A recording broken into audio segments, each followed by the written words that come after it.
Welcome everybody to the Monday Motivation Spotlight.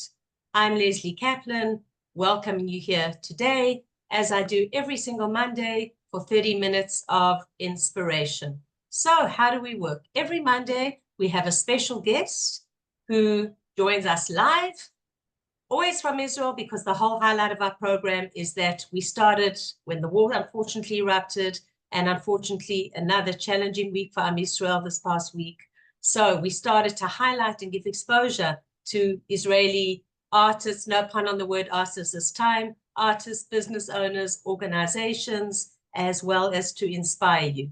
That was the name of the game why we started this program. This program, as you know, is co-hosted by ACI. Thank you to ACI. So how do we work? We have 30 minutes of inspiration and learning and hearing about our guests, their Aliyah story, their professional story, how they work, what they do.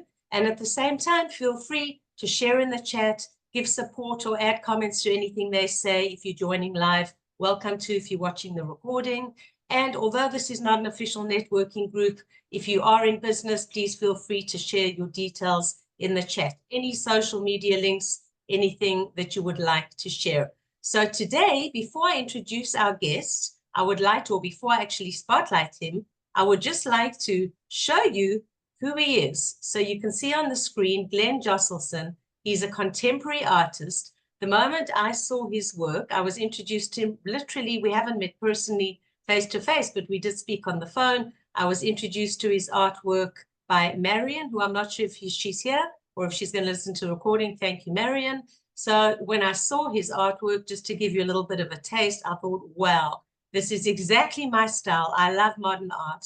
Now, I know we have many of you here that like different styles and tastes of art, but I thought the moment I saw this, I thought I have to get to meet who Glen Josselsohn is and to, expose his art. So I'm going to add you as a spotlight, Glen. Glen, good morning. So as I said, Glen is a contemporary artist. He's a recent Oleh to Israel. He's been in Israel a year and a half, but he's a brand new Oleh to Netanya. He just moved to Netanya about a month ago. You can see the gorgeous view behind him. So that's amazing. And we discovered that we live in the same street. So when I discovered that too, as well as loving his art, I figured that I have to meet him. As I said, he's from South Africa, my old country. I haven't been back in 25 years, so you've been much more recently there. So Glen, welcome to Israel. Glen is well known internationally. He's been on many lifestyle TV programs. He's had a lot of exposures, done galleries, different things. And of course, he's looking to introduce his artwork into Israel in more detail. So let's help him do that. So Glen, welcome. Thank you for being our guest. I'm going to remove my spotlight now and highlight you. Share with us, please, your Aliyah story, how you got into art, what inspires you every time you pick up your paintbrush to decide what you're going to paint that day, and anything else that you'd like to share with us. Take it away. Good morning, Lesley. Thank you so much for having me on today. I really appreciate it. It's lovely weather in Israel. It's very, very warm here, and we are, I'm just grateful to be in such a beautiful country, despite the unfortunate circumstances we're all in at the moment with the war. It's very sad. But yeah, on a brighter note, I made Aliyah in December 2022. I came from South Africa. I was born in Johannesburg, and yeah, we decided, my whole family, my mother and father decided to make Aliyah with me. We left November. Well, I left in December 2022. They left in November, and we moved to Jerusalem. I stayed with my brother, and initially, and with my mom and dad as well. And we stayed in Holy Land. And yeah, it was an incredible journey, leaving South Africa, in the sense of, leaving my career as a well-known artist in South Africa, having a name there, and, then coming to Israel without that basis of, just being not famous, but well-known. And it was kind of daunting, but I persevered and started working and networking, moving around Israel, going to every gallery I possibly could find, and put my details down with the curators, and it was quite an exciting time for me. Scary, being diversifying and trying to find the right gallery for me. And yeah, it took a bit of perseverance, but I eventually decided to focus on painting as well during this time, as the war also started, and we needed to well, I needed to focus more on my art, and a lot of the galleries had closed down through that time, and it was a bit of a struggle for me to network. So I just carried on with my marketing online, which is a part of my success. I work with Nikki, who works with me and does all my social media online, and we basically just upped our marketing strategy and our promoting online, and we just continued to push. And that is where I find a lot more success than being literally reliant on galleries per se. We do a lot of Instagram, a lot of Facebook marketing, and just coming up with concepts of whether we combine our art with, or my art with charities. I was involved with Art24. Benita Levine had me on the channel last year. I was marketing my prints in lieu of raising capital to help and assist One Family, a charity that supports a lot of causes in Israel. So what I was doing was making prints of my dancing series, my dances in blue and white, and printing them in Israel and selling them internationally. And with the returns on the paintings, I would donate the money to One Family, who distributed the funds through to the IDF and families and in victims of terror, which is what the main cause was on I-24 at the time. So yeah, exposing myself as an artist in Israel and getting myself into the flow of Israel, and it's been very, very difficult for me, but I've just kept my head down, and I've focused on painting and my marketing strategies, and I've been enjoying it. I paint in Netanya now. That's where I live, in Iriamim, and love the neighborhood. It's a big difference to Jerusalem. Totally different environment for me, a lot more relaxed by the sea, and I just love being here, and it inspires me to paint. I open up tables in the living room, and because I paint on a large scale, I'm able to just relax and do what I do, and I love my work, and I don't really look at it as work, but more as a therapeutic form of meditation. But yeah, being in Netanya actually inspires me, and I'm trying different ways in which to continue marketing myself, and looking at an event coming up at Piano, which is across the road from me. It's a beautiful shopping center. And on the 13th of September, I'm having an exhibition at Cafe del Vino. It's a beautiful, I wouldn't call it a bottle store, but it's more of a delicate wine bar. It's a wine bar, I would wine say, bar. no? Wine bar / restaurant. Wine bar / restaurant, yeah. And they're going to be exhibiting me. I think the event will probably start Friday morning, and we're going to continue throughout the day before Shabbat, and I'm looking very forward to that experience. Also, I'm looking at other avenues with which to help artists in Israel collaborate. I'm looking at a way in which to create not really a market, but more of an outdoor event, a way for artists with which to expose themselves also online. And I'm busy working on that. And possibly in the next couple of months, we'll have something incredible to release to the residents of Israel and artists that are very interested in exposing themselves out there. Yeah. Wow, sounds amazing. So share with us firstly, Glen, your whole story about what made you consider making Aliyah. Was it always in the pipeline, or was it a sudden decision that you and your family said, yes, we're going to make Aliyah? So, you know, South Africa, I've always loved South Africa. It's a beautiful, beautiful place, despite what's going on there now politically and everything else. I don't want to get into that, but we decided to join my brother who lives in Jerusalem. He's got a big family, and my parents decided that they wanted to be with their grandchildren. And, you know, I just saw a better future internationally for me. It was something that I wanted to do to advance my art career.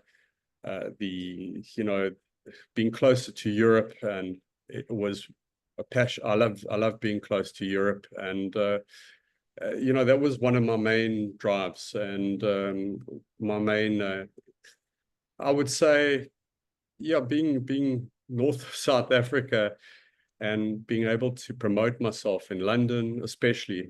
I like the UK for a base for my art. The States, I've done considerable amounts of exhibitions. I was on Art Basel as well. And I want to start being more prolific in these areas. And that's, you know, a big reason why I moved from South Africa, even though I was pretty well known there. Right, amazing. Yes, Europe can definitely open up a lot of doors for you. And if you're Yeah. closer, it's literally just a hop away. Yeah. Yes, during the war, it wasn't so easy to get flights even to there, but it's literally a hop away. No, absolutely. Right. And share with us how you got into art in the beginning. What made you decide to be an artist? What drew you to the profession? Okay, good question.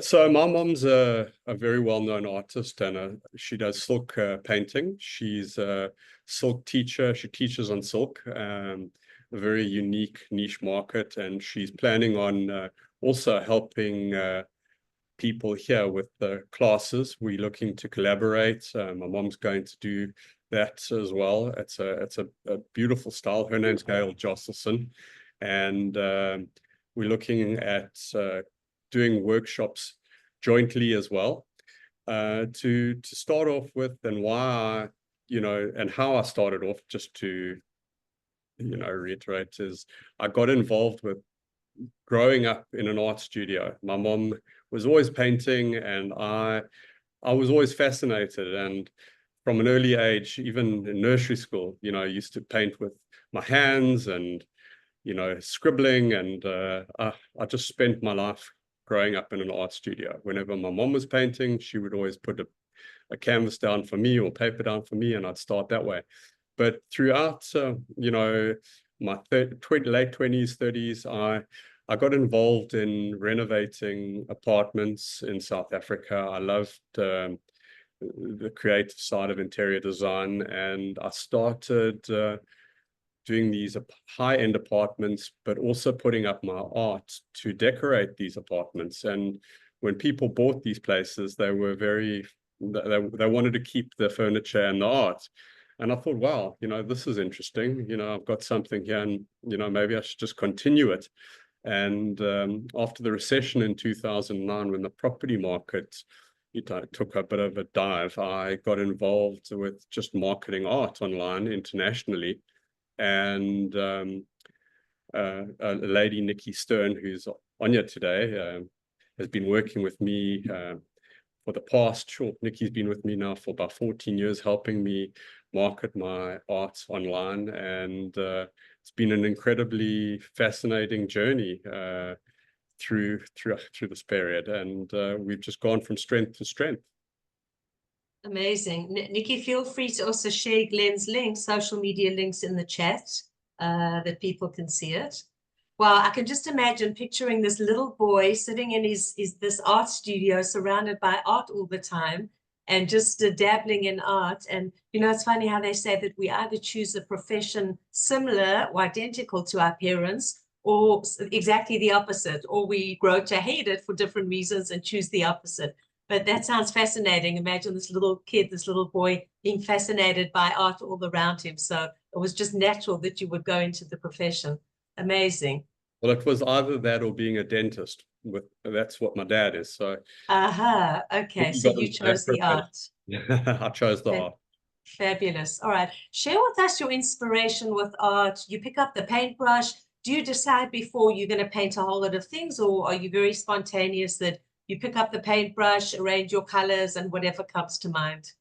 Yeah, that's a good question. You know, when I was at school, I must be honest, I did art as well for matric, and you know, I didn't enjoy the fine art per se. I didn't enjoy drawing stylistic things, and I just needed to express myself more. And one day I watched the movie of the life of Jackson Pollock, and it was like, wow. And I was like taken back by just the way he was free with his paintbrush. And I landed up going into my mom's art studio and finding some old battered canvases, which I took into our garden. We had a very, very big backyard. And I put all these canvases down, and I took some, it was actually enamel paint. I paint in acrylic now, but I used enamel paint, which was very strong. And I got some syringes. You know, we had a lot of medical syringes, you know.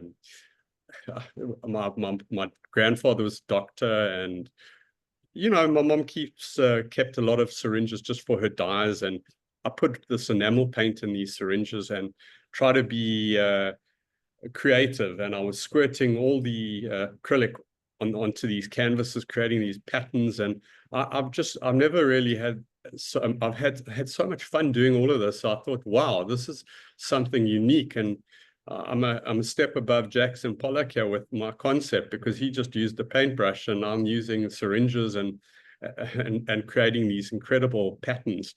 And yeah, it just went from strength to strength. I tried different things. When we had the World Cup, that was quite exciting because I was commissioned to do rugby players, and Francois Pinault was our captain, and it was a wonderful time. And a big gymnasium asked me to do a commission for them of rugby players. And I hadn't ever done figures, but and that's actually where my ballet dances originated from, because my rugby players landed up looking eventually like turned into ballet dancers. So that's where the figures, my figures came into play, and I had a lot of fun evolving my art into you know, different stylistic dances. And that's been quite a niche of mine, and I've sold thousands of those paintings around the world. Wow, amazing. I can just imagine this fun thing of with the syringe just starting to squirt paint, and obviously in a professional way, not just like a kid doing it, and the amazing, you know, creations that come out of it. Yeah, on my I've got a video which I'm sure Nikki can post the link to, showing me actually doing the drip. I call it a drip technique with my syringe. I've done events on Top Billing in South Africa. It was an interior design broadcast. They filmed me painting and teaching as well. I do art workshops, which I'm also looking at doing in Israel. That's one thing that I'm a bit skeptical on. I'd like to teach abstract art to people around Israel, and I would like to start doing that in Netanya, and I'd like to actually see who would be interested in attending these classes. Be quite exciting. Wow, that could be fascinating. How much? And I know you've also got involved in the past in social entrepreneurship. You were telling me something about the Smile Foundation. Maybe you want to share that with us? So I love collaborating with charities, NGOs, Small Foundation. Well, there were two events. There was Operation Smile and Smile Foundation. Initially, I started with Operation Smile. They're based in Cape Town, South Africa. And they were a part of they were raising, there was a company in New York called Ubuntu Pathways, and they collaborated with Operation Smile in lieu of in raising, obviously with South African art, they wanted to raise money for these kids. And well, if you don't know what Operation Smile is, they operate on children that have cleft palates, and we needed to raise money to assist these kids. A friend of mine in America said to me he couldn't get enough artists on board, and he needed my help. And managed to find about 20 odd artists, including my mom. And we got out, he gave me like a month to get this art together and do biographies and all these artists, get the art shipped. And the logistics was incredible. I had to put all this together, but we had quite a great success with DHL, and everybody just pulled together because it was for such a good cause.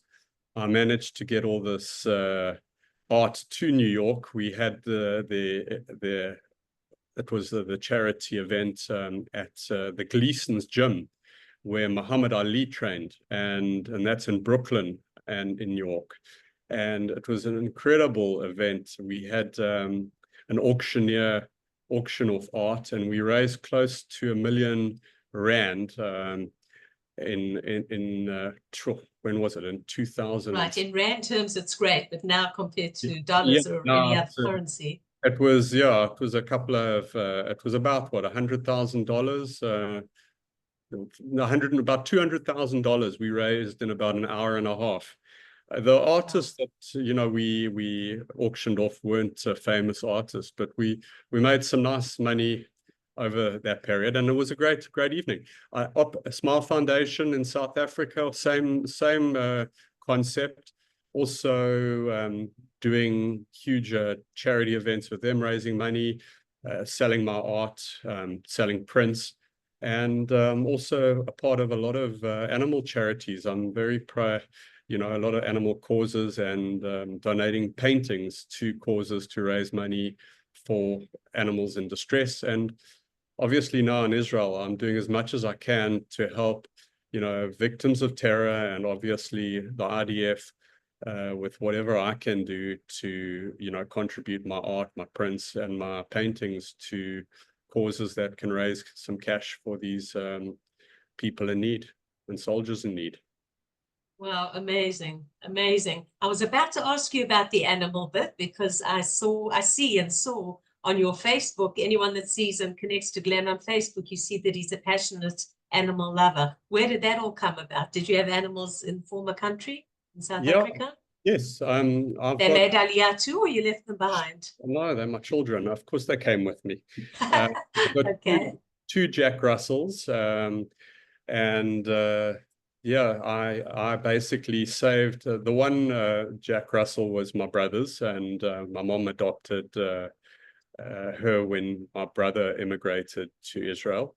And Lily, my Jack Russell, I adopted from Woodrock Kennels in South Africa. She was a rescue, so I saved her from a family that abused her, and she's my child. She's my baby. She's your baby. Amazing, amazing. Yeah. So firstly, we're not done yet. We have still a couple of minutes to go. Sure. Just in terms of summing up, what would you like to request of many of our viewers here who are Vatikim or have been longer in Israel than what you have been? Any specific requests besides, if anyone knows of any outlet where you could get more exposure, contribute? Do you have any specific requests? Look, it's always interesting. A lot of requests, actually. I actually posted on the Netanya group last week, art shops. Some art shops lack certain things that others have, from canvases to, from acrylic paints. There's never one art shop that has, everything. And especially in Israel, some are more niche at certain things than others. And I would love to, just see where one could. I just love to. I love going into art shops and just walking around. But it's canvases, buying canvases loosely, not stretched. And because I do very, very big canvas paintings, and when I do ship them overseas, they stretch them there because they're too big to crate. So I am looking to purchase big rolls of canvas. Right. Okay, great. And obviously, if anyone knows of any outlets that could be suitable for Glen's artwork or any kind of collaboration, if anyone here is interested in any kind of collaboration. Studios, places to work, places to teach. I want to put groups together. Yeah, I want to create an incredible experience for people wanting to learn my style, and artists, and people that just want to start art. Right. And I guess also with artwork, that language is no barrier. How's your Hebrew, by the way? No, my Hebrew is not great. I'm learning. I'm trying. Right. Only been here for a year and a half, and I'm doing whatever I can. It was, making Aliyah the first year was very difficult for me. I was in Jerusalem, and I didn't have an audience. I didn't have people out there that I could really speak to or learn from. It was just me on the top of the hill kind of thing in Ramat Gan, and or Beit Fagan, Beit Fagan in Holy Land, Israel. Right. And also, we said about connecting you with Michelle mentioned here too. Thank you, Michelle. And I mentioned to Glen when we spoke on the phone a while back about connecting you with interior designers. Anyone that works with families. So certainly, if any of you know, I have a couple of good names that I am going to give you, but certainly if anyone knows of interior designers that are looking for modern art styles or anything, that could also be an outlet. Wow, Glen, any parting message before we sum up? Yeah, well, thanks. Just, if you're an artist and you just persist, stay consistent, and enjoy what you do, just keep going. We have tools that are, at disposal to market ourselves online, and you should use them if you know how, or find somebody to help you if you want to market your art internationally or anywhere in the world. Just get going online. It's the way to go. Teach, be diverse, and just stay with your passion, because we're fortunate to be artists, and it's a way for us to meditate and stay young. Absolutely, stay young. It's literally like therapy, as you said earlier. And I fully agree with you. If you love what you're doing, and you use the word passionate now, which I'm passionate about, is that when you work, you actually feel that you're not working. So if we can all be blessed to love what we do every single day, then we don't feel like we're doing any work. Wow, Glen, thank you so much for being our guest on the Monday Motivation Spotlight. Absolutely. So ladies and gents, if you know of anyone or anything that could be good with collaboration with Glen, feel free to reach out to him via social media. If you're watching the recording, wherever you are in the world, so feel free to reach out or make suggestions too. And we've come to an end of another program. We will see you next week. Thank you again to our co-host ACI. And of course, Am Yisrael Chai Besorot Tovot Am Yisrael, our little country that has an amazing influence and gains lots of exposure and use worldwide, no matter what our size. So thank you for joining. As I said, Am Yisrael Chai, and we will see you next week. Have a wonderful, safe week, and look forward to seeing you. Thank you again, Glen. Thank Bye-bye. you, Lesley. Bye. Bye.